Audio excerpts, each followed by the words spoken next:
The mare stopped abruptly. There was a corpse in the street, and the sound of steel crossing steel. He tugged at her reins, turned along an alley that ran across the back of the shops, and emerged on the next broad, empty street, with tall houses tiled in red, rising high enough to block the sun. He looked right and left, but the street was empty. From long practice, his eyes rose, looking at rooflines and balconies above him, but nothing moved, and he gave the horse her head. They flew along the street, past the corner of Violence, and down to the riverside, where he reined in and turned the mare into Steel Street, where the armourers were. He knew the shop well. Arnson and Egg, the two families on the gold-lettered sign, had made fine guns since the principle had first been developed far to the east. He had a moment of doubt. The street seemed deserted. But he saw a light burning and smoke from the chimney, so he dismounted, tethered his horse to a hitching post, and moved his dagger back along his belt, from habit. Then he pounded at the door, despite the darkening eve and the sounds of violence in the high town.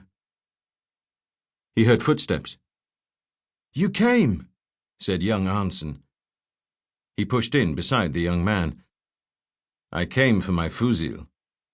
The lad smiled. "It is done." He pointed at a leather case on the front bar. "Pater is gone. He says it will be bad here. I'm to keep the doors locked and only eat food in the house." "Very wise."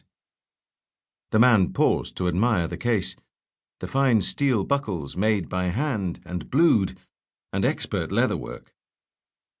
Then he took out the weapon. "You made this?" he asked. The young man grinned. "I did too.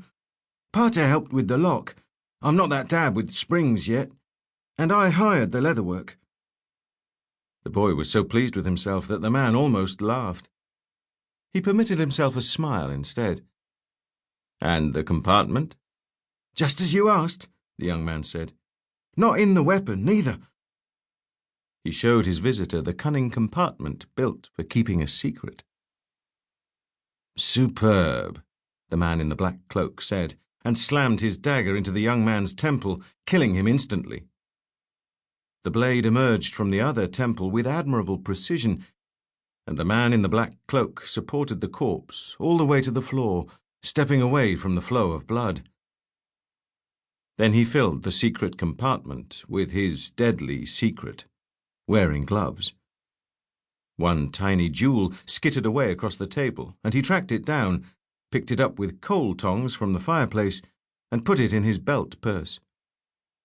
Then he threw his gloves, fine black gloves, in the fire, where they sparkled as if impregnated with gunpowder. He left, satisfied, leaving the shop door wide open to the looters already moving along the street like roaches. But then he paused. The decision was made. There was no point in being sloppy or sentimental now. He took the tiny jewel from his purse, using his handkerchief, covered his horse's head with his cloak, and tossed it back through the open door. It was so tiny, he didn't even hear it hit the floor. He led his horse away.